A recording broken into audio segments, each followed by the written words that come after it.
मावळ्यांच्या मदतीने मराठी राज्य निर्मिले. आई विना आयुष्याची पाटी असेल कोरी, तसे स्वामी तिने जगाचा आई विना भिकारी.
लहान असल्यापासून आई मुलांना सांगत असते, इथे जाऊ नको बाबा मारेल, इथे जाऊ नको बाबा मारेल, झाडावर चढू नको बाबा मारेल, नदीवर जाऊ नको बाबा मारेल, शाळेत जा नाहीतर बाबा मारेल,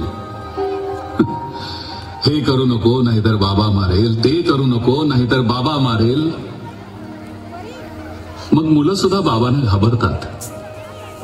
बाबांच्या भयानं शाळेत जातात. बाबांनी मारू नये म्हणून अभ्यास करतात. बाबांच्या दहशतीखाली शिकत राहतात. हळूहळू मुलं बाबांकडे दुर्लक्ष करून आईवरच प्रेम करू लागतात. मनामधून बाबांना काढून टाकतात आणि आईच्या चरणावरती सर्वस्व अर्पण करतात.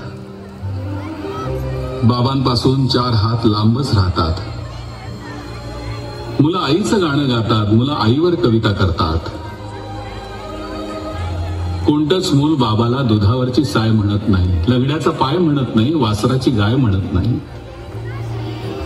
बाबांसाठी मुलांकडे शब्दच नसतात. कोमेजून निजलेली एक परिराणी, उतरले तोंड डोळा सुकलेले पाणी.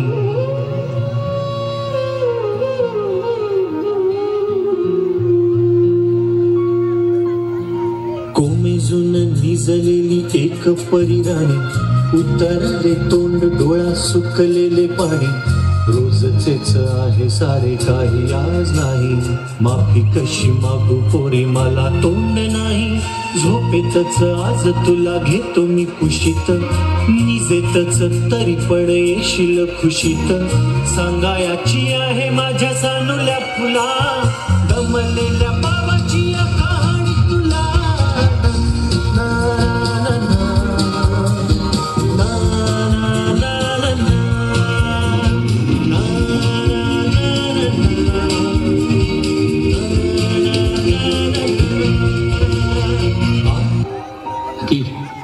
की डोळे मिटून जी प्रेम करते तिला प्रेयसी म्हणतात.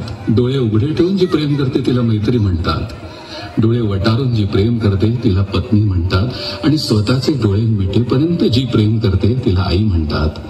पण डोळ्यात प्रेम न दाखवता जो प्रेम करतो त्याला बाबा म्हणतात.